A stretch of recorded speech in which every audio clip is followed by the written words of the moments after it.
Hi friends, welcome to R3 academy. આજે આપણે ડીવાયએસઓની હમણાં જે એક્ઝામ લેવાઈ છે તેમાં સાયન્સ અને ટેકનોલોજીમાં પૂછાયેલા ક્વેશ્ચનનું સોલ્યુશન કરીશું. તો ચલો આપણે સ્ટાર્ટ કરીએ. ફર્સ્ટ ક્વેશ્ચન ઇઝ, નીચેના વિધાનો ધ્યાને લો. અવકાશમાં જનારા પ્રથમ ભારતીય નાગરિક રાકેશ શર્મા હતા. આ વિધાન સાચું છે. 1984માં રાકેશ શર્મા અવકાશમાં ગયા હતા અને આ મિશન દ્વારા તે અવકાશમાં જનારા પ્રથમ ભારતીય નાગરિક બન્યા હતા. સો આ સ્ટેટમેન્ટ સાચું છે. ધેન અવકાશમાં જનારા બીજા ભારતીય નાગરિક શુભાંશુ શુક્લા હતા. હા, આ સ્ટેટમેન્ટ પણ સાચું છે.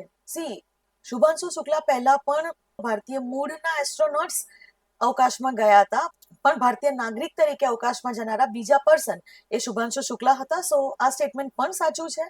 નેક્સ્ટ, એક કરતા વધુ વખત અવકાશમાં મુસાફરી કરનાર ભારતીય મૂળના પ્રથમ અમેરિકન કલ્પના ચાવલા હતા. તો આ સ્ટેટમેન્ટ પણ સાચું છે. ભારતીય મૂળના પ્રથમ અમેરિકન કલ્પના ચાવલા જ હતા કે જે અવકાશમાં ગયા હતા. અને હા, તેમણે એકથી વધુ વખત અવકાશમાં મુસાફરી કરેલી છે. તેઓ 2 વખત અવકાશમાં ગયા હતા અને બીજી વખત તેમનું દુઃખદ અવસાન થયું હતું કે જ્યારે આ મિશન પાછું ફરતું હતું તે વખતે એટમોસ્ફિયરિક રીએન્ટ્રી વખતે કંઈક ખામી સર્જાઈ હતી અને આખું જે તેમનું સ્પેસ કેપ્સ્યુલ હતી તે અવકાશમાં જ બળી ગઈ હતી અને તેનાથી તેમના બધા જ કલ્પના ચાવલા સહિત જેટલા એસ્ટ્રોનોટ્સ અવકાશમાં ગયા હતા તે બધાનું દુઃખદ અવસાન આ મિશન દરમિયાન થયું હતું. સો હા, પણ આ સ્ટેટમેન્ટ સાચું છે કે ભારતીય મૂળના પ્રથમ અમેરિકન કે જે એકથી વધુ વખત અવકાશમાં મુસાફરી કરી ચૂક્યા છે તે કલ્પના ચાવલા જ હતા. ધેન સુનીતા વિલિયમ્સ એ ભારતીય મૂળના અમેરિકન અવકાશયાત્રી છે. સાચું છે. જેમણે આંતરરાષ્ટ્રીય અવકાશ મથકમાં લાંબા સમય સુધી રોકાણ સહિત અનેક મિશન પર ઉડાન ભરી છે. આ સ્ટેટમેન્ટ પણ સાચું છે કે સુનીતા વિલિયમ એ ભારતીય મૂળના અમેરિકન અવકાશયાત્રી છે અને તેઓ ઇન્ટરનેશનલ સ્પેસ સ્ટેશન એટલે કે આંતરરાષ્ટ્રીય અવકાશ મથકમાં પણ રોકાયા છે, લાંબા સમય સુધી રોકાયા છે અને તેમણે બીજા પણ અનેક મિશન પર ઉડાણ ભરેલી છે. સો અહીં 4 સ્ટેટમેન્ટ સાચા છે અને તેથી આપણો correct answer is option D 1, 2, 3 અને 4. નેક્સ્ટ ક્વેશ્ચન, જોખમમાં મુકાયેલી પ્રજાતિઓમાં આંતરરાષ્ટ્રીય વેપાર પરના સંમેલન સાઇટ્સ અંગે નીચેનામાંથી કયું કે કયા વિધાનો સાચા છે? ફર્સ્ટ સ્ટેટમેન્ટ ઇઝ, જંગલી પ્રાણી સૃષ્ટિ અને વનસ્પતિના સાઇટ્સ એક આંતરરાષ્ટ્રીય કરાર છે જે વન્ય જીવનમાં આંતરરાષ્ટ્રીય વેપારને નિયંત્રિત કરવા માટે રચાયેલ છે, જેથી ખાતરી કરી શકાય કે તે પ્રજાતિઓને જોખમમાં ન મૂકે. તો અહીંયા સાઇટ્સનું ફૂલ ફોર્મ શું થશે? Convention on international trade in endangered species of flora and ફોના.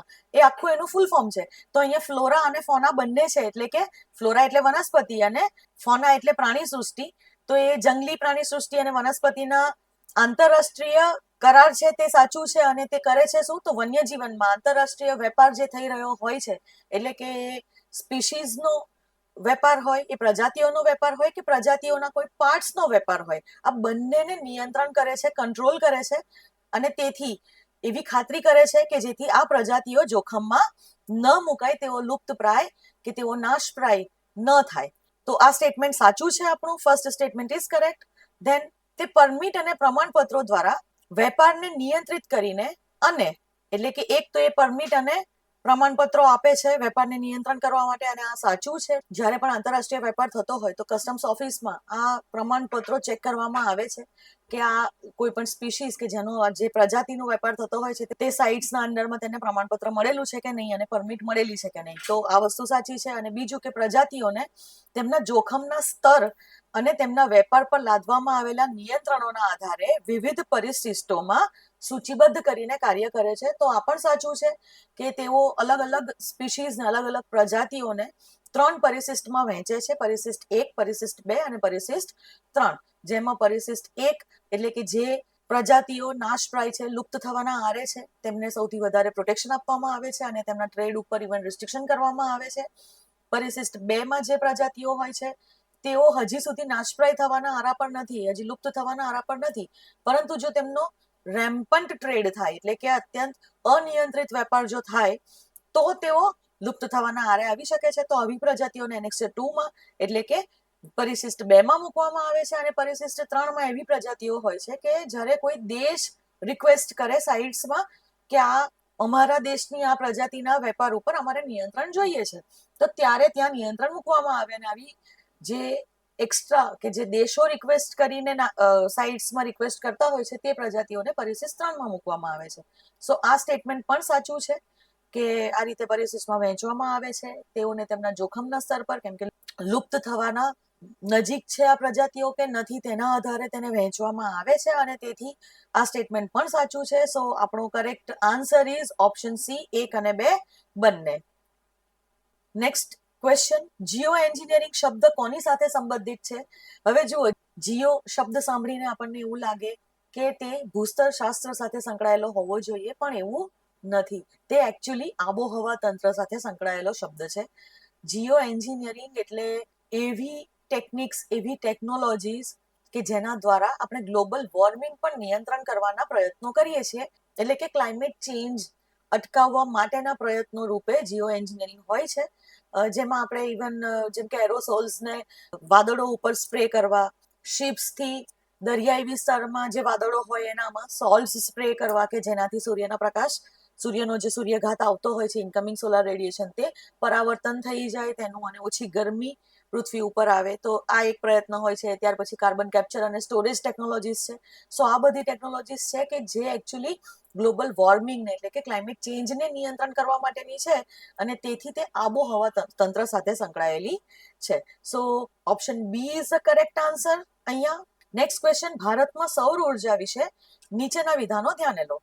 તો ભારતે 100 ગીગાવોટ સ્થાપિત એટલે કે ઇન્સ્ટોલ્ડ સૌર ઉર્જા ક્ષમતા હાંસલ કરી છે. હા, આ સ્ટેટમેન્ટ સાચું છે, કારણ કે ભારતે હાલમાં અત્યારે 119.3 ગીગાવોટની ઇન્સ્ટોલ સોલાર કેપેસિટી હાંસિલ કરેલી છે, તેથી આ સ્ટેટમેન્ટ સાચું છે. ધેન પોલીવિનાઇલ સેલ્સ પીવીસી નો ઉપયોગ વિવિધ સેમિકન્ડક્ટર સામગ્રીથી બનેલ સોલાર પેનલ્સમાં થાય છે. એકચ્યુઅલી પીવીસી નો ઉપયોગ તો થાય છે, પણ એ પોલીવિનાઇલ સેલ્સ નથી, તે એકચ્યુઅલી ફોટોવોલ્ટેઇક સેલ્સ છે. તેથી અહીંયા ફૂલ ફોર્મ ખોટું આપેલું છે, જેથી આ સ્ટેટમેન્ટ ખોટું થશે. ધેન સૌર પ્લાન્ટ માટે જમીન સંપાદન એ સૌર ઉર્જાના વિકાસ સામે મોટો પડકાર છે. પડકાર ખરો, પણ હવે એકચ્યુઅલી આપણે હાઇબ્રિડ પ્લાન્ટ્સ એસ્ટાબ્લિશ કરતા થઈ ગયા કે જેમાં વિન્ડ સોલાર હાઇબ્રિડ પ્લાન્ટ નાખતા હોઈએ છીએ, જેના દ્વારા આપણે જે ઓલરેડી વિન્ડ ફાર્મ્સ એટલે કે જે પવન ઉર્જાના જે પ્લાન્ટ્સ, જે પાર્ક્સ કાર્યરત હોય છે, ત્યાં જ આપણે હવે સોલાર પેનલ્સ સ્થાપિત કરતા હોઈએ છીએ. ધેન બીજું એવું છે કે ગવર્મેન્ટની પોલિસીસ પ્રમાણે હવે સૌર ઉર્જા માટે જમીન સંપાદન કરવી એટલી ટફ નથી, એટલો મોટો પડકાર નથી. એકચ્યુઅલી સૌર ઉર્જા માટેનો સૌથી મોટો પડકાર કયો છે? તો સૌથી મોટો પડકાર છે આ ફોટોવોલ્ટેઇક સેલ્સ બનાવવા, કારણ કે આપણી પાસે સેમિકન્ડક્ટર્સ નથી, એના માટેની રો મટીરિયલ્સ નથી, અને તેથી આપણે આ ફોટોવોલ્ટેઇક સેલ્સને આયાત કરવા પડે છે. તો એ સૌથી મોટો પડકાર છે, તેથી આ સ્ટેટમેન્ટ પણ ખોટું આવશે. સો કયું વિધાન સાચું છે? તો અહીંયા ફક્ત એક A is the correct answer. Next, soil health કાર્ડમાં નીચેનામાંથી કયા સૂક્ષ્મ પોષક તત્વો સમાવિષ્ટ છે? અહીંયા સૂક્ષ્મ પોષક તત્વો પૂછ્યા છે, એટલે કે માઇક્રોન્યુટ્રિયન્ટ્સ વિશે પૂછેલું છે, અને એટલે જે મોટા પોષક તત્વો છે જેને આપણે મેક્રોન્યુટ્રિયન્ટ્સ કહીશું, તે જ્યાં જ્યાં હોય એ બધા ઓપ્શન્સ આપણે કાઢી નાખવા પડે. અને મેક્રોન્યુટ્રિયન્ટ્સ કયા કયા છે? એનપીકે, નાઇટ્રોજન, ફોસ્ફરસ અને કે મીન્સ પોટેશિયમ. તો જ્યાં જ્યાં પોટેશિયમ અને નાઇટ્રોજન દેખાય તે બધા નહીં આવે. બાકી તો એકચ્યુઅલી અહીંયા જેટલા પોષક તત્વો લખેલા છે એમાં સલ્ફર સિવાયના બધાને સોઇલ હેલ્થ કાર્ડમાં સમાવેશ કરેલા છે, અને એટલે આપણે અહીંયા એનપીકે જે છે તેને એલિમિનેટ કરીએ. એકચ્યુઅલી તો તમારો આન્સર ડી સાચો છે. મેંગેનીઝ, આયરન, બોરોન, ઝિંક અને કોપર એટલે કે તાંબુ, આ 5 સૂક્ષ્મ પોષક તત્વોનો સમાવેશ આપણા સોઇલ હેલ્થ કાર્ડમાં થાય છે. અને આને જો તમે જસ્ટ આ એનપીકે તમને ખબર હોય કે મેક્રોન્યુટ્રિયન્ટ્સ એનપીકે કહેવાય, તો પણ તમે આને ઇઝીલી એલિમિનેટ કરીને આ આન્સરને ટીક કરી શકતા હતા, કેમ કે જુઓ પોટેશિયમ અહીંયા છે એટલે આ ઓપ્શન નીકળી જાય, અહીંયા પણ પોટેશિયમ છે એટલે ઓપ્શન બી એ પણ નહીં આવે, અને નાઇટ્રોજન અહીંયા છે તો ઓપ્શન સી પણ નહીં આવે. એટલે કે જસ્ટ તમે મેક્રોન્યુટ્રિયન્ટ્સ તમને ખબર હોય, ભલે ને તમને માઇક્રોન્યુટ્રિયન્ટ્સ વિશે ન પણ ખબર હોય, તો પણ તમે જસ્ટ તમારી કોમન સેન્સથી તમે આ ક્વેશ્ચનને અટેન્ડ કરી શકતા હતા. So option D is the correct answer. Next, પેટ્રોલનું ઓક્ટેન રેટિંગ શું દર્શાવે છે? તો પ્રતિ લિટર બળતણમાં ઉર્જાનું પ્રમાણ ના, તેને પાવર ડેન્સિટી કહેવાય, કે પ્રતિ લિટર બળતણમાં કેટલું ઉર્જા આવે છે તેને પાવર ડેન્સિટી કહેવાશે, એટલે આ સાચું નથી. ઓપ્શન બી, અકાળ દહન સામે બળતણનો પ્રતિકાર. હા, ઓક્ટેન રેટિંગ આ છે. Option B is the correct answer actually. Then પેટ્રોલની શુદ્ધતા તો પ્યોરિટી કહેવાય એને, અને પેટ્રોલની સ્નિગ્ધતા તો પેટ્રોલ ની સ્નિગ્ધતા એટલે એની વિસ્કોસિટી કહેવાશે. સો આ બંને પણ નહીં આવે. So option B is the correct answer. Next question હવે તો સ્પર્શ સંવેદનશીલતા અને ચોકસાઈ વધારવા માટે સ્માર્ટફોનમાં મુખ્યત્વે નીચેનામાંથી કઈ ટેકનોલોજીનો ઉપયોગ થાય છે? તો સ્માર્ટફોન્સની અંદર ટચ સ્ક્રીન સારી રીતે કામ કરી શકે અને ટચ સ્ક્રીનની ટચ સેન્સિટિવિટી અને એફિશિયન્સી આ બંને વધારવા માટે એકચ્યુઅલી કેપેસિટિવ ટચનો ઉપયોગ થાય છે. અત્યારે કેપેસિટિવ ટચ ટેકનોલોજીનો ઉપયોગ મોસ્ટ ઓફ સ્માર્ટફોન્સમાં થતો હોય છે કે જેથી ટચ સેન્સિટિવિટી વધી શકે, તમે ફટાફટ ટચ કરી શકો. તો કેપેસિટિવ સ્પર્શ આ એકચ્યુઅલી તમારો કરેક્ટ આન્સર છે, આન્સર બી. આ પણ તમને ખબર ન હોય તો રિસ્ક ન લેવું. નેગેટિવમાં જેટલા ઓછા માર્ક્સ જાય તેટલું તમારા માટે સારું રહેશે. Then light emitting diode LEDs. Lighting એ અન્ય લાઇટિંગ પ્રકારો જેમ કે ઇનકેન્ડેસન્ટ અને કોમ્પેક્ટ ફ્લોરોસન્ટ લેમ્પ CFL કરતા ખૂબ જ અલગ છે. હવે એલઈડી લાઇટ્સ વિશે તો તમે જાણકાર હશો. હવે બધાના ઘરમાં એલઈડી લાઇટ્સ આવી ગઈ. પહેલા જે વપરાતા આપણા પેલા યલો કલરના જે ગોળા તે ઇન્કેન્ડેસન્ટ બલ્બ્સ કહેવાશે અને CFL પણ તમને ખબર હશે કે વચ્ચે એલઈડી આવતા પહેલા આપણે CFL બલ્બ્સનો ઉપયોગ કરતા. તો એલઈડી લાઇટિંગ એ આ બંને કરતા ખૂબ જ અલગ છે એ સ્ટેટમેન્ટ આપેલું છે. નીચેનામાંથી કયો કે કયા એલઈડી અને અન્ય વચ્ચે નોંધપાત્ર તફાવત કે તફાવતો છે? તો અહીંયા બીજા સાથે એના તફાવત આપણે શોધવાના છે. તો ફર્સ્ટ ઇઝ એલઈડી ચોક્કસ દિશામાં પ્રકાશ ઉત્સર્જિત કરે છે જે પ્રકાશને ફસાવી ટ્રેપ કરી શકે તેવા રિફ્લેક્ટર અને ડિફ્યુઝર્સની જરૂરિયાત ઘટાડે છે. તો આ સ્ટેટમેન્ટ સાચું છે કે એલઈડી ચોક્કસ દિશામાં પ્રકાશ ઉત્સર્જિત કરે છે, જ્યારે આપણી ઇન્કેન્ડેસન્ટ બલ્બ્સ જે છે તે ચોક્કસ દિશામાં નહીં પણ એ બધી દિશામાં પ્રકાશ ઉત્સર્જિત કરતા હોય છે. અને જેથી જ્યારે એવી કોઈ પણ એપ્લિકેશન હોય કે જેમાં આપણે એક ડાયરેક્શનમાં પ્રકાશની જરૂર હોય, ડાયરેક્શનલ પ્રકાશની જરૂર હોય, તો તે વખતે જ્યારે પણ આપણે ઇન્કેન્ડેસન્ટ બલ્બ્સનો ઉપયોગ કરીએ તે વખતે રિફ્લેક્ટર અને ડિફ્યુઝર્સ જોઈએ અને તેનાથી તેની કોસ્ટ પણ વધી જતી હોય છે. તો એની જરૂરિયાતને એકચ્યુઅલી એલઈડીઝ ઘટાડે છે. પરંતુ અહીં તમે જુઓ કે કોઈ જગ્યાએ અહીંયા તફાવત તરીકે નથી આપેલું આ સ્ટેટમેન્ટ અને અહીંયા આપણને તફાવત પૂછ્યા છે કે નોંધપાત્ર તફાવત કયા છે. સો અહીંયા તફાવત તરીકે નથી આપેલું, તેથી આ સ્ટેટમેન્ટ ખોટું છે.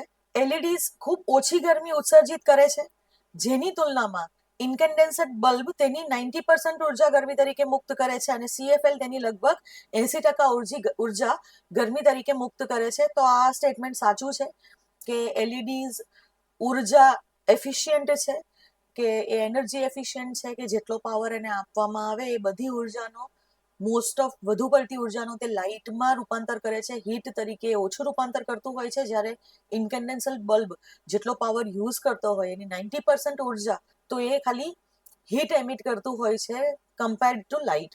અને આ સાચું છે. ઇવન CFL પણ 80% ઉર્જા એ ગરમી તરીકે મુક્ત કરે છે, ખાલી 20% પ્રકાશમાં વપરાય છે. અને તેથી આ સાચું છે અને અહીંયા તફાવત પણ સ્પષ્ટ થાય છે બંને વચ્ચેનો. તેથી આપણો આન્સર આવશે બી, ફક્ત 2 is the correct answer. Next, જ્યારે બર્નર પોર્ટ આંશિક રીતે બંધ હોય છે ત્યારે ગેસ સ્ટવની જ્યોત વાદળીને બદલે પીળી કેમ થાય છે? એટલે કે જ્યારે આપણે આંશિક રીતે બંધ કરતા હોઈએ છીએ બર્નર, આપણા ગેસ ઓવનના જે બટન્સ હોય છે તેને, તો આંશિક રીતે જ્યારે બંધ કરીએ તો આપણે જોઈ શકીએ છીએ કે જ્યોત એ ભૂરીની જગ્યાએ પીળી દેખાય છે. તો એના કારણો શું છે તેવું પૂછ્યું છે. સો ફર્સ્ટ સ્ટેટમેન્ટ ઇઝ પીળો રંગ બર્નરમાં રહેલા સોડિયમ ક્ષારને કારણે હોય છે. સોડિયમ ક્ષાર એટલે આપણે મીઠું વાપરતા હોઈએ છીએ ને, તો જો મીઠું કદાચ પડ્યું હોય ઉપર તો તમે જોયું હશે કે કોઈ પણ અશુદ્ધિ જ્યારે પણ પડેલી હોય, કોઈ પણ ખોરાકનો ટુકડો પડેલો હોય અને તમે ગેસ બર્નર ચાલુ કરો તો તે વખતે પીળી જ્યોતિ સળગે. પણ દર વખતે સોડિયમ ક્ષાર અહીંયા હોવા જરૂરી નથી અને તેથી આ દર વખતે પોસિબલ થશે નહીં. તેથી આ સ્ટેટમેન્ટ ખોટું છે. બીજું સ્ટેટમેન્ટ છે અપૂરતા ઓક્સિજનને કારણે અપૂર્ણ દહન થાય છે જેનાથી ચમકતા કાર્બન કણો ઉત્પન્ન થાય છે. તો આ સ્ટેટમેન્ટ સાચું છે, કારણ કે જ્યારે પણ આપણે ફ્લેમ ઓછી કરી દઈએ તે વખતે ગેસને પૂરતો ઓક્સિજન ન મળે અને એના કારણે આ ગેસનું પૂર્ણ દહન ન થાય. પૂર્ણ દહન થાય તો કાર્બન ડાયોક્સાઇડ પેદા થાય અને અપૂર્ણ દહન થાય તો કાર્બન મોનોક્સાઇડ પેદા થાય અને આ કાર્બન મોનોક્સાઇડ એ પીળી જ્યોતથી સળગે. અને તેથી ફક્ત 2 option B is the correct answer. Next, સાબુના મુક્ત પરપોટા ફ્રી સોપ બબલ્સ ગોળાકાર કેમ અપનાવે છે? તો તમે જોયું હશે કે સાબુના પરપોટા જ્યારે હવાની અંદર તરતા હોય તો તે વખતે એકદમ ગોળ શેપના થઈ જાય છે. તો એ શા માટે થાય છે તેવું આપણને પૂછે છે. ફર્સ્ટ એ ઓપ્શન કે આંતરિક દબાણને મહત્તમ કરવા અને સ્થિર બનવા માટે નહીં, એવું નથી હોતું. એકચ્યુઅલી સાબુના ગોળાની અંદર ફીણ જે છે એ સરફેસ ટેન્શન એટલે કે સપાટી ઉપર તણાવ ઉત્પન્ન કરતું હોય છે. સો આ સ્ટેટમેન્ટ ખોટું છે. આ કારણ નથી કે જેનાથી ગોળાકાર થતો હોય છે. ધેન કારણ કે ગુરુત્વાકર્ષણ પદાર્થને ગોળામાં ખેંચે છે, ના, ગુરુત્વાકર્ષણ એ રીતે નહીં બને. ગુરુત્વાકર્ષણ જો લાગુ બી પડે તો આખા ગોળા ઉપર લાગુ પડશે, એટલે કે આપણા આખા પરપોટા પર લાગુ પડે કે જે પરપોટાને નીચેની તરફ ખેંચે, એવું પૂછ્યું હોય તો બરાબર છે, પણ આ વસ્તુ ખોટી છે.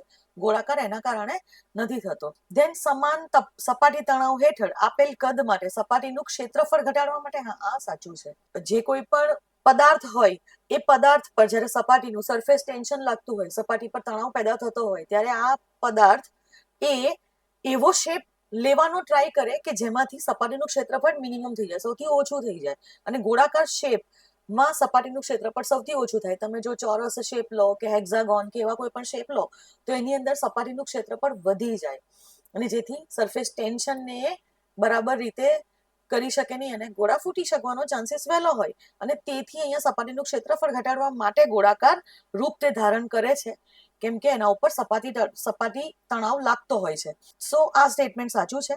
ડી ઓપ્શન શું આપેલો છે જોઈ લઈએ કે હવાના પ્રવાહો હંમેશા પરપોટાની આસપાસ સમદેશિક હોય છે. સી આ સાચું નથી. હવાના પ્રવાહો તો ગોળાને આમ તેમ લઈ જતા હોય છે. આપણે જોયું છે કે જે પ્રમાણે પવન હોય, જે પ્રમાણે હવાની દિશા હોય, ગતિમાન હવાની, એ બાજુ પરપોટા મૂવ કરતા હોય છે. સો આ વસ્તુ ખોટી છે.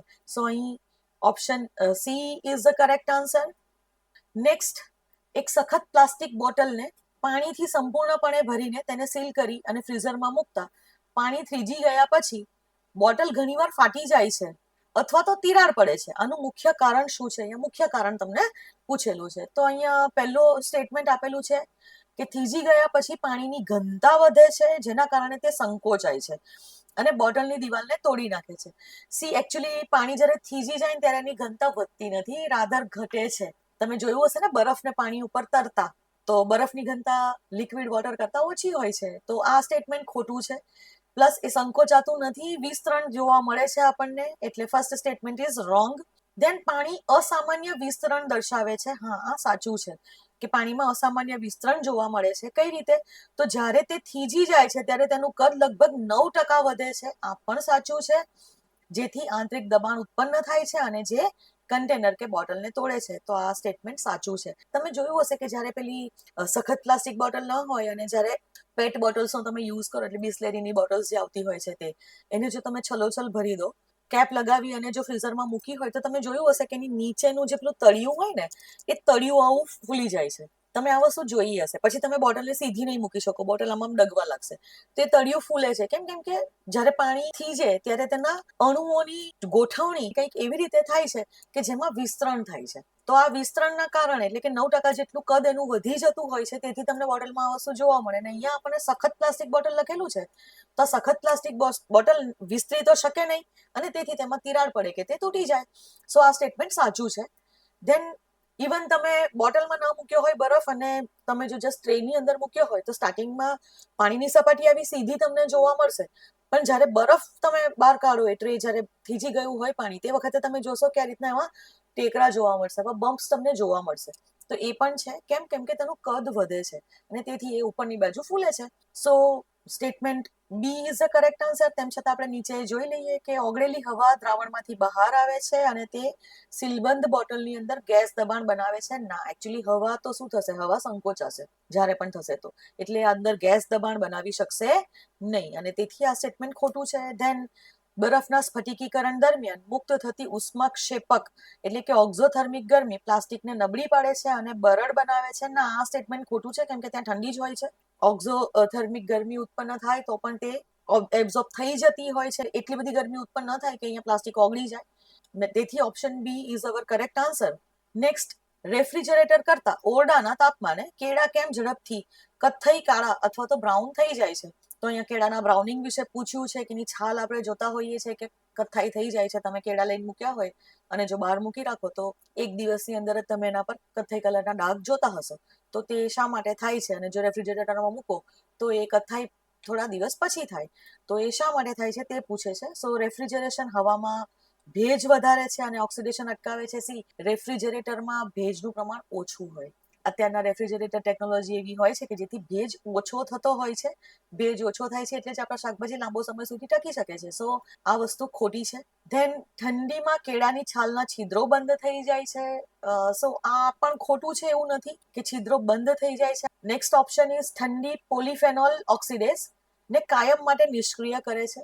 સી કેળાના બ્રાઉનિંગ માટે, કેળા કથ્થઈ રંગના થવા માટે એકચ્યુઅલી આ જ ઉત્સેચક કે એન્ઝાઇમ કામ કરતો હોય છે, પોલિફિનોલ ઓક્સિડેઝ. અને જ્યારે આપણે ફ્રીઝમાં મૂકીએ તો આ પોલિફિનોલ ઓક્સિડેઝ એ નબળો પડી જાય છે, તેની ઝડપ ઘટાડી દે છે, એની પ્રતિક્રિયાને ઓછી કરી દે છે. એટલે પ્રક્રિયા જે થતી હોય ઉત્સેચકના કારણે તે ધીમી પડી જાય છે, પણ એ કાયમ માટે નિષ્ક્રિય ન કરે. કારણ કે તમે કેળાને ફ્રીજમાં મૂકશો તો નો ડાઉટ એ થોડા દિવસ પછી કથ્થાઈ પડશે, પણ કથ્થાઈ તો થાય જ છે ને. સો ધીમી કરે છે પ્રક્રિયાને, કાયમ માટે નિષ્ક્રિય નથી કરતું, અને તેથી આ સ્ટેટમેન્ટ ખોટું થશે. નેક્સ્ટ, ઊંચા તાપમાને ઉત્સેચક બ્રાઉનિંગ એન્ઝાઇમેટિક બ્રાઉનિંગ પ્રતિક્રિયાઓ ઝડપી બને છે, તો આ સાચું છે. રૂમ ટેમ્પરેચરે આપણો જે આ પોલિફેનોલ ઓક્સિડેઝ છે તે ઝડપી પ્રતિક્રિયા કરશે અને તેનાથી એ ઝડપથી કાઢવું પડશે. જ્યારે ફ્રીજમાં ઠંડા તાપમાનમાં ઠંડી જ્યારે હશે હવા, તો તે વખતે આ એન્ઝાઇમેટિક બ્રાઉનિંગ જે છે એ પ્રતિક્રિયા ધીમી પડી જશે. So our correct answer is option D. Next, જ્યારે રસોડામાં વઘાર કરવામાં આવે છે ત્યારે સુગંધ ઝડપથી આખા ઘરમાં ફેલાઈ જાય છે. આ ઘટના શાનું ઉત્તમ ઉદાહરણ છે? જ્યારે પણ વઘાર કરીએ તો તે વખતે થશે શું કે વઘારના કણો એ હવામાં પ્રસરે અને આપણા રસોડાની તેની પાસેની જે હવા હોય ત્યાં આગળ એનું કોન્સન્ટ્રેશન વધી જાય, ત્યાં એ સંતૃપ્તતા તેની વધી જાય, અને તેથી થશે શું કે હવામાં આ સંતૃપ્ત હવા તરફથી ઓછી સંતૃપ્ત હવા તરફ, એટલે કે મોર કોન્સન્ટ્રેશન તરફથી લેસ કોન્સન્ટ્રેશન તરફ આ હવાના કણો ગતિ કરશે અને તેથી ઝડપથી ફેલાઈ જશે. અને આ સિદ્ધાંત એને કહેવાય છે ડિફ્યુઝન અથવા તો પ્રસરણ. એટલે C is the correct answer. અભિસરણમાં પણ higher concentration to lower concentration તરફ જતું હોય છે, પણ એ લિક્વિડ્સમાં જોવા મળતી પ્રક્રિયા છે, એટલે ઓસ્મોસિસ અહીંયા નહીં આવે. હવામાં આપણને ડિફ્યુઝન જોવા મળશે. સો આ option C is the correct answer. Next, જ્યારે યુપીઆઈ એપનો ઉપયોગ કરીને QR કોડ સ્કેન કરીને સ્થાનિક દુકાન પર ચૂકવણી કરીએ છીએ ત્યારે વ્યવહારની સુરક્ષા, સિક્યોરિટી મુખ્યત્વે શાના પર આધાર રાખે છે? તો અહીંયા આપેલું છે 4 ઓપ્શન્સ: પબ્લિક કી એસિમેટ્રિક ક્રિપ્ટોગ્રાફી, બીજું છે સિમેટ્રિક કી ક્રિપ્ટોગ્રાફી, ત્રીજું છે સ્ટેગનોગ્રાફી અને ચોથું છે બ્લોકચેન ટેકનોલોજી. સી આ ચારે ચાર એકચ્યુઅલી આપણા ઓનલાઈન ટ્રાન્ઝેક્શન્સને સુરક્ષિત કરવા માટેના ઉપાયો છે. પણ જુઓ, બ્લોકચેન ટેકનોલોજી આપણે ક્રિપ્ટોકરન્સીમાં વાપરીશું એટલે એ નહીં આવે. પ્લસ અત્યાર સુધીમાં ક્રિપ્ટોકરન્સીમાં વપરાયેલી હોય છે. બ્લોકચેન ટેકનોલોજીનો ઉપયોગ આપણે બેન્કિંગ ક્ષેત્રમાં કરવા માટે વાત કરી રહ્યા છીએ, એની ટેકનોલોજી વિકસાવવાનો ટ્રાય કરી રહ્યા છીએ. પણ એટલીસ્ટ યુપીઆઈમાં હજી સુધી બ્લોકચેન ટેકનોલોજી નથી વપરાતી. ધેન સ્ટેગનોગ્રાફી એકચ્યુઅલી ડેટાને હાઇડ કરવા માટે વપરાતી હોય છે, પણ તે યુપીઆઈ નથી વાપરતું. ધેન સિમેટ્રિક કી ક્રિપ્ટોગ્રાફી, તો સિમેટ્રિક કી ક્રિપ્ટોગ્રાફી પણ વપરાતી હોય છે, પણ તે ઓછી સુરક્ષિત હોય છે અને તેથી યુપીઆઈ તેનો ઉપયોગ નથી કરતી. જ્યારે પબ્લિક કી એસિમેટ્રિક ક્રિપ્ટોગ્રાફીનો ઉપયોગ એકચ્યુઅલી આપણા યુપીઆઈમાં થતો હોય છે, જેમાં એકચ્યુઅલી અસિમેટ્રિક કી વપરાતી હોય છે કે જ્યારે લોક કરતું હોય ત્યારે તે આપણી પબ્લિક કીનો ઉપયોગ કરતું હોય છે આપણા ડિવાઇસની. એટલે એન્ક્રિપ્શન પબ્લિક કીથી કરવામાં આવે છે, જ્યારે ડિક્રિપ્શન એ આપણા ફોનની પ્રાઇવેટ કી દ્વારા થતું હોય છે. સો પબ્લિક કી એસિમેટ્રિક ક્રિપ્ટોગ્રાફી આવશે, અને આ ટોપિક હું તમને ભણાવીશ જ્યારે આપણે આઈસીટી લઈશું તે વખતે, તો આના વિશે તમને વધારે ખ્યાલ આવશે. પણ અત્યારે આ option A is the correct answer. આવા ક્વેશ્ચન્સની અંદર જો તમને ખબર હોય તો તમારે ટીક કરવું જોઈએ, નહીં તો રિસ્ક લેવું જોઈએ નહીં. કેમ કે તમને ખબર હોય તો હોય, નહીં તો અહીંયા તમે તુક્કો લગાવી શકશો નહીં. અને આ વખતે સાયન્સના ક્વેશ્ચન્સ વધારે પડતા એવા હતા કે તમને ખબર હોય તો જ તમે આન્સર આપી શકો. નેક્સ્ટ ક્વેશ્ચન, તો હાઈ સ્પીડ ઇન્ટરનેટ સેવાઓ ઓપ્ટિકલ ફાઇબર કેબલનો ઉપયોગ કરે છે. પ્રકાશ સિગ્નલ કેબલના મુખ્ય ભાગમાંથી ઓછામાં ઓછા નુકસાન સાથે પ્રવાસ કરે છે. ઓપ્ટિકલ કેબલમાં આવું થાય છે કે જ્યાંથી લોસીસ ઘણા ઓછા હોય છે સિગ્નલના. તે નીચેનામાંથી કયા સિદ્ધાંતને કારણે થાય છે? સો એકચ્યુઅલી અહીંયા આવશે કુલ આંતરિક પ્રતિબિંબ. ડિફ્રેક્શન નહીં આવે. ડિફ્રેક્શન થવું એનાથી લોસ વધી જાય. ધેન પ્રતિબિંબ રિફ્લેક્શન પણ અહીંયા નહીં આવે. યસ, રિફ્લેક્શન થાય છે, પણ કેવું ટોટલ ઇન્ટરનલ રિફ્લેક્શન થાય છે. સો પ્રતિબિંબ પણ નહીં આવે અને વક્રીભવન પણ નહીં આવે. વક્રીભવનનો મતલબ છે કે જ્યારે કોઈ પણ કિરણ એક માધ્યમમાંથી બીજા માધ્યમમાં ગતિ કરે તો એની દિશા બદલે ને રિફ્લેક્શન કહેવાશે. તો અહીંયા જો એ માધ્યમની બહાર જતું રહેશે, આપણા કેબલની બહાર જતું રહેશે, તો ઓબ્વિયસલી લોસીસ વધી જાય, નુકસાન વધી જાય, અને તેથી આ નહીં આવે. અહીંયા શું થાય છે કે ઓપ્ટિકલ ફાઇબર કેબલમાં જ્યારે પ્રકાશના તરંગો ગતિ કરતા હોય તો પ્રકાશ આ રીતે જ્યારે સપાટી પર અથડાશે તો એનું રિફ્લેક્શન નહીં થાય, બહાર નહીં જાય, પણ અહીંયા ટોટલ ઇન્ટરનલ રિફ્લેક્શન થશે. એટલે કે આખો પ્રકાશનું આંતરિક રીતે પ્રતિબિંબ કે પરાવર્તન કહીશું તે થશે ફરીથી આ રીતે. અને આ રીતે જ્યારે પ્રકાશ ગતિ કરતો હોય તો તે વખતે થશે શું કે આ પ્રકાશના આ લાઇટ વેવ્સ એ આખા ઓલમોસ્ટ તમને વિધાઉટ લોસીસ બીજા છેડા ઉપર મળશે, અને જેથી આપણને હાઈ સ્પીડ મળી શકે છે. So correct answer is option B. Next question. તાજેતરના વર્ષોમાં ઈસરોએ હાથ ધરેલા મહત્વપૂર્ણ અવકાશ સંશોધન મિશન વિશે નીચેના વિધાનો ધ્યાને લો. ચલો વિધાનો જોઈએ. તો ચંદ્રયાન-3 ચંદ્રના દક્ષિણ ધ્રુવ પર સફળતાપૂર્વક ઉતરાણ કરનાર પ્રથમ મિશન બન્યું. આ સ્ટેટમેન્ટ સાચું છે. ચંદ્રયાન-3 દ્વારા ભારત પ્રથમ દેશ બન્યો કે જે ચંદ્રના દક્ષિણ ધ્રુવ ઉપર સક્સેસફુલી જેણે લેન્ડિંગ કર્યું હોય, તો આ સાચું છે.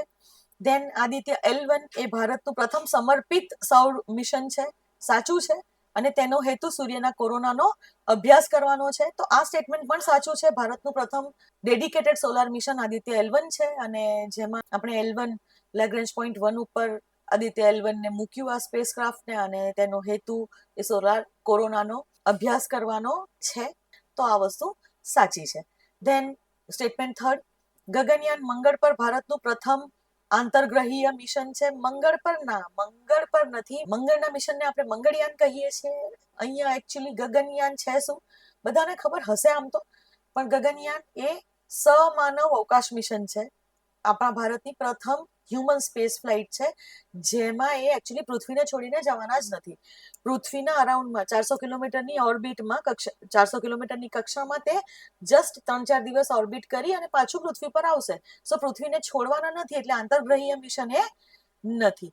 સો આ ખોટું છે, અને મંગળ પરનું મિશન તો તે નથી જ. તેથી કયા વિધાનો આપણને સાચા પૂછ્યા છે? તો અહીંયા ફક્ત 1 અને 2 option B is our correct answer. Next. ISRO દ્વારા વિકસાવવામાં આવેલ ભૂ અવકાશીય ડેટા પ્લેટફોર્મ વેદાસનું પૂરું નામ શું છે? તો એકચ્યુઅલી અહીંયા visual earth data analytics system નથી, તે visualization of earth data and archival system. હા, આ સાચું છે. Visualization of earth data and analytical service, ના આ સાચું નથી. Virtual environment for data analysis simulation, ના આ પણ સાચું નથી. અહીંયા actually visualization of earth data and archival system, આ option B is the correct answer. Actually VEDAS એક પોર્ટલ છે, અને આ પોર્ટલ ઉપર તમે જાઓ તો આપણા અર્થ ડેટા જેમ કે forest cover, urbanisation, land use planning, આ બધા માટે આનો ઉપયોગ થતો હોય છે. અહીંયા આર્કાઇવ પણ કરવામાં આવે છે. આર્કાઇવ કરવું એટલે કે એનો સંગ્રહ પણ કરવામાં આવે છે ડેટાનો. તો અહીંયા તમે જોઈ શકો છો કે આ અત્યારે જંગલો જો આટલા પ્રમાણમાં છે તો લાસ્ટ યર કેટલા હતા, તો તમે કમ્પેરેટિવ એનાલિસિસ પણ કરી શકો છો, અને તેથી actually option B is the correct answer. Next. ગેસની ગ્લોબલ વોર્મિંગ સંભવિતતા એટલે કે ગ્લોબલ વોર્મિંગ પોટેન્શિયલ નો અંદાજ કાઢવા માટે મુખ્યત્વે કયા પરિબળો ધ્યાનમાં લેવામાં આવે છે? ચલો જોઈએ. પહેલું છે કે કિરણોત્સર્ગી કાર્યક્ષમતા, રેડિયેટિવ એફિશિયન્સી. હા, આ સાચું છે. રેડિયેટિવ એફિશિયન્સી કોઈ પણ વાયુની, એનો મતલબ એવો હોય કે તે કેટલું રેડિયેશન એબ્ઝોર્બ કરી શકે છે. અહીંયા રેડિયેશન એટલે પૃથ્વીનું પાર્થિવ વિકિરણ. પાર્થિવ વિકિરણના કારણે વાતાવરણ ગરમ થતું હોય છે એવું આપણે જોઈએ છે, અને તે ગ્રીન હાઉસ ગેસીસના એબ્ઝોર્પ્શનના કારણે થતું હોય છે, તે પણ તમને ખબર છે. સો અહીં એકચ્યુઅલી રેડિયેટિવ એફિશિયન્સી કેટલી છે કે પદાર્થ કોઈ પણ વાયુ એ કેટલા એફિશિયન્સીથી અથવા કેટલી વધારે ઉર્જાને ગ્રહણ કરે છે તેના આધારે તેનો ગ્લોબલ વોર્મિંગ પોટેન્શિયલ નક્કી થતો હોય છે. તો આ સાચું છે. ધેન વાતાવરણીય જીવનકાળ, એટમોસ્ફિયરિક લાઈફ ટાઈમ, આ પણ આપણે કન્સિડર કરીએ છીએ. આ પરિબળ પણ આપણે કન્સિડર કરતા હોઈએ છીએ કે સપોઝ કોઈ વાયુ છે કે જેની રેડિયેટિવ એફિશિયન્સી ઘણી વધારે છે, કે વધુ પ્રમાણમાં ઉર્જાનું શોષણ કરે છે, પણ એ તરત જ ટૂંક સમયમાં જ એ જો બીજા કોઈ કમ્પાઉન્ડમાં કન્વર્ટ થઈ જતો હોય, એટલે કે એટમોસ્ફિયરિક લાઈફ ટાઈમ એનો ઓછો છે, તો એનો ગ્લોબલ વોર્મિંગ પોટેન્શિયલ ઘટી જશે. પણ જો એટમોસ્ફિયરિક લાઈફ ટાઈમ લાંબો હોય અને ભલે ને એની રેડિયેટિવ એફિશિયન્સી ઓછી હોય, પણ એ વધુ સમય સુધી વાતાવરણને ગરમ કરશે. અને એટલે આ બંને ફેક્ટર્સને કન્સિડર કરતા હોઈએ છીએ આપણે કે જ્યારે આપણે કોઈ ગેસનો ગ્લોબલ વોર્મિંગ પોટેન્શિયલ નક્કી કરીએ. સો આ બંને સાચા છે. So correct option is C. તો આપણો આન્સર આવશે C. Next. Plastic waste management સુધારા અધિનિયમો 2021 અનુસાર વર્જિન અથવા રિસાયકલ પ્લાસ્ટિકથી બનેલી કેરી બેગની જાડાઈ કેટલા માઇક્રોનથી ઓછી ન હોવી જોઈએ? તો 2021 પહેલા આ લિમિટ 50 માઇક્રોનની હતી. 2021માં જ્યારે આ સુધારા અધિનિયમો આવ્યા ત્યારે તે 75 માઇક્રોન કરી નાખી હતી, પણ આ સુધારા અધિનિયમોમાં જ એવું લખેલું છે કે 2022 પછી તે 120 માઇક્રોનથી ઓછી ન હોવી જોઈએ, અને એટલે અત્યારે હાલમાં કેટલી છે? 120 માઇક્રોન. સો કરેક્ટ આન્સર આપણો આવશે option D. Next, LPG liquefied petroleum gas એટલે કે આપણો કિચન કુકિંગ ગેસ માં કયો પદાર્થ ઉમેરવામાં આવે છે જેથી તેનું ગળતર થાય એટલે કે લીકેજ થાય, તો તેની ગંધથી ખબર પડે. એલપીજી આપણા કિચનમાં વપરાતો ગેસ છે અને તે ગંધવિહીન છે, એટલે કે તો એની કોઈ સ્મેલ આવે નહીં જો લીકેજ થાય તો પછી લીકેજ થાય તો આપણને ખબર તો પડવી જોઈએ ને, કેમ કે આપણને ખબર છે કે એ હાઈલી ઇન્ફ્લેમેબલ છે, એ જ્વલનશીલ છે, અતિરિક્ત જ્વલનશીલ ગેસ છે કે જસ્ટ એક સ્પાર્કથી પણ તે સળગી શકે છે, અને તેથી આવી દુર્ઘટના ન થાય તેના માટે એમાં એકચ્યુઅલી ઉમેરવામાં આવે છે ઇથાઇલ મરકેપ્ટન. તો મરકેપ્ટન નામનો ગેસ એમાં ઉમેરવામાં આવે છે, જે આપણે નાનપણમાં પણ ભણ્યા છે. તો આઈ હોપ કે આ તમારો સાચો પડ્યો હોવો જોઈએ. સો answer is A, ethyl mercaptan એમાં ઉમેરવામાં આવતો હોય છે. નેક્સ્ટ, નીચેનામાંથી કયું ક્યોટો પ્રોટોકોલ સાથે સંકળાયેલ છે? સી, આ ક્વેશ્ચન રિપીટેડ છે. જો તમે પ્રીવિયસ યર્સના ક્વેશ્ચન કરતા હોવ, કે જે હું રિપીટેડલી કહેતી હોઉં છું કે પ્રીવિયસ યર્સના ક્વેશ્ચન્સ વાંચી જવા જોઈએ, તો તમને આન્સર ઇઝીલી આવડત કે Kyoto protocol actually green house વાયુઓમાં ઘટાડા સાથે સંકળાયેલો છે. ગ્લોબલ વોર્મિંગને અટકાવવા માટે, ક્લાઇમેટ ચેન્જને અટકાવવા માટે UNFCCCના અંડરમાં ફર્સ્ટ પ્રોટોકોલ હતો ક્યોટો પ્રોટોકોલ. ત્યાર પછી ક્યોટો પ્રોટોકોલનો કાર્યકાળ પૂરો થયા પછી દોહા અમેન્ડમેન્ટ થયું, પણ આ દોહા અમેન્ડમેન્ટ એ ક્યારે અસ્તિત્વમાં આવ્યું નહીં, અને દોહા અમેન્ડમેન્ટનો કાર્યકાળ જ્યારે પૂરો થયો 2015માં, તે વખતથી હવે પેરિસ એગ્રીમેન્ટ અમલમાં છે. સો ક્યોટો પ્રોટોકોલ ગ્રીન હાઉસ વાયુઓમાં ઘટાડા સાથે સંકળાયેલ છે, જેથી આપણો કરેક્ટ આન્સર આવશે ઓપ્શન સી.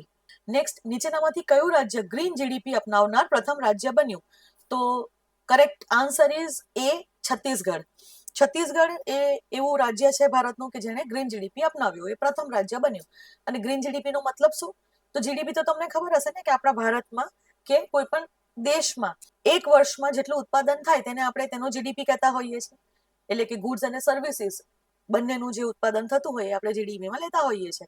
તો હવે આપણે ગુડ્સ અને સર્વિસીસ ઉત્પાદન કર્યું તો એના માટે ઇકોનોમિક એક્ટિવિટી કરવી પડી, અને આ ઇકોનોમિક એક્ટિવિટીથી પર્યાવરણને નુકસાન અમુક અંશે થતું હોય છે.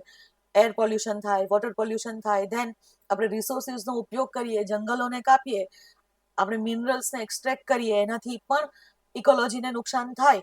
તો આ જે કંઈ પણ નુકસાન થયું હોય એને આપણે આપણા જે જીડીપી આપણે જે અચીવ કર્યો એમાંથી માઇનસ કરો તો ગ્રીન જીડીપી તમને મળે. ઠીક છે, અને આવો ગ્રીન જીડીપી અપનાવનાર પ્રથમ રાજ્ય છત્તીસગઢ બન્યું છે. So correct answer is option A, Chhattisgarh. So C, આ પણ જો તમે કરંટ અફેર્સ વાંચ્યા હશે તો તમને ખ્યાલ હશે. એટલે આ પણ બેઠો ક્વેશ્ચન છે, ડાયરેક્ટ તમને આવડતો હોય તો તમારે ઠીક કરવો જોઈએ, રિસ્ક લેવું જોઈએ નહીં. નેક્સ્ટ, ભારતમાં નીચેનામાંથી કઈ પ્રજાતિને IUCN ગ્રીન પ્રજાતિના દરજ્જામાં સમાવિષ્ટ કરવામાં આવી છે? સી, IUCN નું રેડ લિસ્ટ બધાને ખબર હશે કે જે પ્રજાતિઓની એક્સટિંક્શન થવાની શક્યતાઓને નોંધતું હોય છે, એટલે કે લુપ્ત થવાની શક્યતાઓને નોંધે છે રેડ લિસ્ટ. જ્યારે અહીંયા ગ્રીન લિસ્ટ પૂછ્યું છે, પ્રજાતિઓનું ગ્રીન લિસ્ટ ઓફ સ્પીસીઝ ઇંગ્લિશમાં કહેવાય છે. તો આ ગ્રીન લિસ્ટમાં કોને સમાવેશ કર્યો છે? હમણાં એશિયાટિક લાયન એટલે કે સિંહનો સમાવેશ આ ગ્રીન લિસ્ટમાં થયો છે. અને આ ગ્રીન લિસ્ટ કરે છે શું ચેક કરે છે? જેમ કે રેડ લિસ્ટ આપણું એક્સટિંક્શનની શક્યતાઓ ચેક કરતું હોય છે, લુપ્ત થવાની શક્યતાઓ ચેક કરતું હોય છે પ્રજાતિની, તેમ ગ્રીન લિસ્ટ શું કરે છે? તો એકચ્યુઅલી ગ્રીન લિસ્ટ બતાવે છે કે કન્ઝર્વેશન એટલે કે આપણા સંરક્ષણના જે ઉપાયો છે, આપણે જે કંઈ પણ પ્રયત્નો કરીએ છીએ તે કેટલા સફિશિયન્ટ છે કે નહીં, આ પ્રજાતિ રિકવર કરી શકશે કે નહીં તે બતાવે છે. આ પણ કરંટ અફેર્સનો ક્વેશ્ચન હતો, જો તમે વાંચ્યું હોય તો તમને આવડશે. So correct answer is option B. Next, નીચે આપેલા સંમેલનો સંબંધિત જોડીઓમાંથી કેટલી જોડીઓ યોગ્ય રીતે જોડાયેલી છે? તો અહીંયા જોડી કેટલી પૂછ્યું છે, કે કેટલી નંબર ઓફ જોડી યોગ્ય રીતે જોડાયેલી છે? તો ફર્સ્ટ ઇઝ નગોયા સંમેલન જૈવિક વિવિધતા માટે છે. હા, સાચું છે. નગોયા સંમેલન એ બાયોડાયવર્સિટી માટેનો સંમેલન છે. ધેન મિનામાટા સંમેલન બુધ. અહીંયા મર્ક્યુરીનું ગુજરાતી લોકોએ બુધ કર્યું છે, અહીંયા મર્ક્યુરી માટે છે નો ડાઉટ મિનામાટા સંમેલન, પણ એ બુધ માટે નહીં, તે મર્ક્યુરી એટલે કે પારા માટે છે. સો આ ખોટું આવશે સ્ટેટમેન્ટ, અહીંયા પારો લખ્યું હોત અથવા ઇવન ખાલી મર્ક્યુરી લખ્યું હોત તો પણ આ સ્ટેટમેન્ટ સાચું પડત. ધેન બોન સંમેલન, તો એ સ્થળાંતર કરતી પ્રજાતિઓ માટે છે. હા, બોન સંમેલન બીજું નામ છે CMS convention on migratory species એટલે કે સ્થળાંતર કરતી પ્રજાતિઓ માટેનો સંમેલન છે, જે બોનમાં સાઇન થયો હતો અને એનું હેડક્વાર્ટર બોનમાં છે, જેથી તેને બોન સંમેલન કહેવામાં આવે છે. સો આ સાચું છે. દેન સ્ટોકહોમ સંમેલન ઓઝોન માટે તો નથી જ. સ્ટોકહોમ સંમેલન એકચ્યુઅલી આના માટે છે, સતત કાર્બનિક પ્રદૂષકો એટલે કે પર્સિસ્ટન્ટ ઓર્ગેનિક પોલ્યુટન્ટ્સ પીઓપીઝ માટે છે. ખોટું આવશે આ. અને એકચ્યુઅલી વિયેના સંમેલન ઓઝોન માટે છે, અહીંયા એને ઇન્ટરચેન્જ કરી દીધેલા છે. તો વિયેના સંમેલન ઓઝોન માટે ને વિયેના સંમેલનનો પ્રોટોકોલ આપણો મોન્ટ્રિયલ પ્રોટોકોલ. ઠીક છે. સો એકચ્યુઅલી અહીંયા બે જ જોડીઓ સાચી રીતે જોડાયેલી છે. જો અહીંયા બુધની જગ્યાએ મર્ક્યુરી લખ્યું હોત કે પારો લખ્યું હોત તો આ સાચું પડત, પણ અહીંયા કરેક્ટ આન્સર ઇઝ એ, ફક્ત બે, મતલબ કે બે જોડીઓ યોગ્ય રીતે જોડાયેલી છે. નેક્સ્ટ ઇઝ ઇકોસિસ્ટમના અસ્તિત્વ અને કાર્ય માટે પ્રજાતિઓ વચ્ચેની જૈવિક ક્રિયા પ્રતિક્રિયા સંબંધિત વિધાનોમાંથી કયું વિધાન સાચું છે? સો વરુ અને રીછનો સામાન્ય શિકાર તરફનો અભિગમ પરસ્પરવાદનું ઉદાહરણ છે? ના, ખોટું છે. આ મ્યુચ્યુઅલિઝમનું એક્ઝામ્પલ નથી. પરસ્પરવાદમાં શું થાય કે બંને સ્પીશીઝ એકબીજાને બેનિફિટ કરતી હોવી જોઈએ, ફાયદો કરતી હોવી જોઈએ, જે અહીંયા નથી થતું. કેમ કે વરુ અને રીછ જો સામાન્ય શિકાર કરતા હોય, એટલે કે વરુ અને રીછ જો કોઈ એક જ પ્રાણીનો શિકાર કરતા હોય તો એ બંને વચ્ચે સ્પર્ધા થાય, કોમ્પિટિશન થાય, અને આમાં એ બંને એકબીજાને નુકસાન કરે. કોમ્પિટિશનમાં બંનેને નુકસાન થશે અને તેથી આ ખોટું છે, મ્યુચ્યુઅલિઝમ આવશે નહીં. નેક્સ્ટ સ્ટેટમેન્ટ ઇઝ એટલે કે ઓપ્શન બી શું આપ્યો છે? તો એક મોટા વૃક્ષનો છાંયો નાના છોડના વિકાસને અવરોધે છે, તે પરોપજીવિતાનું ઉદાહરણ છે. ના, પરોપજીવિતા પણ અહીંયા નહીં આવે, કારણ કે પરોપજીવિતામાં શું થાય, એકને ફાયદો થાય અને બીજાને નુકસાન થાય. જેમ કે આપણે પરોપજીવિતાનું એક્ઝામ્પલ લઈએ તો મેલેરિયલ પેરાસાઇટ્સ, તો મેલેરિયાના પેરાસાઇટને ફાયદો થાય છે જ્યારે આપણને નુકસાન થાય છે ને, તો પરોપજીવિતા આને કહેવાશે. તો અહીંયા એકચ્યુઅલી કેવું થાય છે કે મોટા વૃક્ષનો છાંયો જ્યારે નાના છોડના વિકાસને અવરોધે છે, તો નાના છોડને નુકસાન થાય છે, નો ડાઉટ, પણ એનાથી મોટા વૃક્ષને કોઈ ફાયદો નથી થતો, અને તેથી આ પરોપજીવિતા નહીં આવે. આ આવશે અમેન્સાલિઝમનું એક્ઝામ્પલ. ધેન શાહમૃગ અને ઝીબ્રા વચ્ચેનો સંબંધ સહભોજિતાનું ઉદાહરણ છે. ના, ખોટું આવશે. સહભોજિતામાં એક સ્પીશીને ફાયદો થાય અને બીજાને કંઈ જ અસર ન થાય. જ્યારે અહીંયા શાહમૃગ અને ઝીબ્રા એ બંને પરસ્પર ફાયદો કરાવે છે એકબીજાને, તો આ એકચ્યુઅલી સહભોજિતાનું નહીં પણ મ્યુચ્યુઅલિઝમનું એક્ઝામ્પલ છે, એટલે આ સ્ટેટમેન્ટ પણ ખોટું આવશે. શાહમૃગ અને ઝીબ્રા એક સાથે ફરતા હોય છે, એક સાથે ચરતા હોય છે. તમે જુઓ એનિમલ પ્લેનેટ કે એવું કંઈ જોતા હો તો ઝીબ્રા અને શાહમૃગ એક સાથે સાથે તમને જોવા મળશે. તો આ એક સાથે કેમ હોય છે? કેમ કે ઝીબ્રાની આઈ સાઇટ પુઅર હોય છે, એની દ્રષ્ટિ ઓછી હોય છે, પણ એની સ્મેલ અને સાંભળવાની શક્તિ સારી હોય છે. જ્યારે શાહમૃગની આઈ સાઇટ સારી હોય છે, એટલે કે એની દ્રષ્ટિ સારી હોય છે, જ્યારે એની સાંભળવાની અને સ્મેલની શક્તિ ઓછી હોય છે. હવે આ બંને જ્યારે સાથે ચરતા હોય તો બેમાંથી એક પણ જે પહેલું સેન્સ કરે, એટલે કે ઝીબ્રા જોઈ તો ન શકે, પણ એ જો સાંભળી લે કે કોઈ શિકારી શિકાર કરવા આવી રહ્યું છે, તો એ એલર્ટ કરશે શાહમૃગને, અને શાહમૃગ જો દૂરથી જોઈને નક્કી કરી શકે કે કોઈ શિકારી આવે છે કે જે ઝીબ્રા ન સાંભળે, તો તે વખતે શાહમૃગ એને એલર્ટ કરશે, અને તેથી આ મ્યુચ્યુઅલિઝમનું ઉદાહરણ છે. અને હવે 3 ખોટા છે, તો ઓબ્વિયસલી આ સાચું જ પડશે કે રણમાં કાકડી અને ટેરેન્ટુલા એ તટસ્થતા ન્યુટ્રલિઝમનું એક્ઝામ્પલ છે. તો આ સાચું છે. રણ પ્રદેશમાં કાકડી અને ટેરેન્ટુલા એટલે કે એક પ્રકારની સ્પાઈડર પ્રજાતિ છે, એક પ્રકારની કરોળિયાની જાત છે. આ બંને એકબીજાની સાથે તો રહે છે તો ખરા, એક જ જગ્યાએ તમને જોવા તો મળશે, પણ આ બંનેમાં પરસ્પર કોઈ જ આંતર સંબંધ નથી. એ એકબીજાને કોઈ પણ રીતે કંઈ જ અસર નથી કરતા, બંને ન્યુટ્રલ હોય છે. તેથી તટસ્થતાનું એક્ઝામ્પલ આ આવશે, અને આપણો correct answer is option D. Next, વિસ્તૃત ઉત્પાદક જવાબદારી એક્સટેન્ડેડ પ્રોડ્યુસર રિસ્પોન્સિબિલિટી વિશે નીચેના વિધાનો ધ્યાને લો. તો એક નીતિગત અભિગમ છે. હા, તો એ નીતિગત અભિગમ જ છે કે જે ઉત્પાદકોને ગ્રાહક પછીના તબક્કા સહિત સમગ્ર જીવન ચક્ર દરમિયાન તેમના ઉત્પાદનો માટે જવાબદાર બનાવે છે. આ સ્ટેટમેન્ટ સાચું છે કે તે ઉત્પાદકોને જવાબદાર બનાવે છે. શેના માટે? કે ઉત્પાદકો જે કંઈ પણ ઉત્પાદન કરે છે, જે પ્રોડક્ટ એ બજારમાં વેચતા હોય છે કે બનાવતા હોય છે, આ પ્રોડક્ટને ગ્રાહક વાપરે ત્યારે પણ અને ગ્રાહકના વાપર્યા પછી જ્યારે તે ડિસ્કાર્ડ કરી દે અને કચરામાં ફેંકી દે, તો એ કચરામાંથી એને લઈ અને એની રિસાયકલિંગની જવાબદારી પણ એકચ્યુઅલી પ્રોડ્યુસર્સની હોય છે. તો એ એક્સટેન્ડેડ પ્રોડ્યુસર રિસ્પોન્સિબિલિટીમાં આવશે, અને આ સાચું આવશે. ધેન તે ગ્રાહકો પાસેથી ભંડોળ ઉત્પન્ન કરે છે, જે કચરાના ઉત્પાદનોના સંગ્રહ, વર્ગીકરણ અને રિસાયકલિંગ માટે ચૂકવણી કરવામાં મદદ કરે છે. એકચ્યુઅલી આવું એક ભંડોળ બનાવવામાં તો આવે છે, પણ તે ગ્રાહકો પાસેથી નથી લેતા. અહીંયા ગ્રાહકોની રિસ્પોન્સિબિલિટી નથી. એ રિસ્પોન્સિબિલિટી આપણે કોની રાખી? ઉત્પાદકની રાખીને, અને એટલે આ સ્ટેટમેન્ટ ખોટું આવશે. અહીંયા કયું વિધાન સાચું કે સાચા પૂછ્યા છે? આપણો કરેક્ટ ઓપ્શન આવશે એ. ફક્ત એક જ વિધાન સાચું છે, પહેલું વિધાન સાચું છે. સો આટલા ક્વેશ્ચન ટોટલ તમને સાયન્સ અને ટેકનોલોજીમાંથી પૂછ્યા હતા 27 ક્વેશ્ચન્સ છે, 27 ક્વેશ્ચન્સ હતા અને મોટાભાગના ક્વેશ્ચન ડાયરેક્ટ ક્વેશ્ચન્સ હતા, કરંટ અફેર્સ બેઝડ હતા અને બેઝિક્સ બેઝડ હતા. સો તમને ખબર હોય તો જ આવા ક્વેશ્ચનને તમે ટીક કરી શકો છો, બાકી મુશ્કેલ પડે. સો સાયન્સનો અપ્રોચ આ જ રહેશે કે હું મારી સિરીઝ આગળ કન્ટિન્યુ કરીશ બેઝિક્સની, તો એ બેઝિક્સ જુઓ, બેઝિક્સ તમારા ક્લિયર હોવા જોઈએ અને પછી કરંટ અફેર્સથી એને તમારે એનરિચ કરવાના રહેશે, ઓગમેન્ટ કરવાના રહેશે કે કરંટ અફેર્સ પણ તમારે કરવાના રહેશે. સો સાયન્સનો અપ્રોચ આવો રહેવો જોઈએ તમારો વાંચવા માટે કે બેઝિક્સ પ્લસ કરંટ અફેર્સ બંને તમારે જોવા પડશે. હવે આ રીતે પૂછાય છે. મેં ભૂગોળ અને સાયન્સ એન્ડ ટેકનોલોજી આ બે વિષયના ક્વેશ્ચન્સ જે પૂછાયા હતા ડીવાયએસઓમાં એનું સોલ્યુશન આપ્યું. જો તમને બીજા વિષયોનું પણ સોલ્યુશન જોઈતું હોય તો તમે મને કમેન્ટ કરીને જણાવશો, તો જ હું બીજા વિષયોના સોલ્યુશન અપલોડ કરીશ. અને આ વિડીયો માત્ર સોલ્યુશન માટે ન જોતા, તમારા નોલેજ માટે પણ જુઓ, એઝ વેલ એઝ જે લોકો એક્ઝામ નથી આપી તે લોકો માટે પણ આ વિડીયો ઘણા અગત્યના છે કે જેથી તમને ખબર પડે કેવા ક્વેશ્ચન્સ પૂછાય છે અને તમારી સ્ટ્રેટેજી કેવી હોવી જોઈએ. નેક્સ્ટ એક્ઝામ માટે પણ તમારી સ્ટ્રેટેજીસ કેવી હોવી જોઈએ તે તમને ખબર પડે. જેથી આ વિડીયોઝ જુઓ અને તમારા ફ્રેન્ડ સાથે વધુમાં વધુ શેર કરો કે જેથી બધાને બેનિફિટ થાય. અને જો ડીવાયએસઓમાં બીજા વિષયના જે ક્વેશ્ચન્સ પૂછાયા છે, પોલિટી, ઇકોનોમિક્સ અને અધર સબ્જેક્ટ્સ, આઈઆર, જો એ બધાના સોલ્યુશન તમને જોઈતા હોય તો પ્લીઝ મને કમેન્ટ કરીને જણાવશો. જે વિષય તમે કહેશો તે વિષયનું સોલ્યુશન હું તમને પ્રોવાઈડ કરીશ. હજી સુધી જો મારી ચેનલને સબસ્ક્રાઇબ ન કરી હોય તો પ્લીઝ સબસ્ક્રાઇબ કરો, નોલેજને શેર કરવામાં મારી મદદ કરો. જો મારા વિડીયો ગમતા હોય તો તેને લાઈક કરો. આજ માટે આટલું. નેક્સ્ટ વિડીયો સાથે ફરી મળીશું. ત્યાં સુધી ટેક કેર, બાય.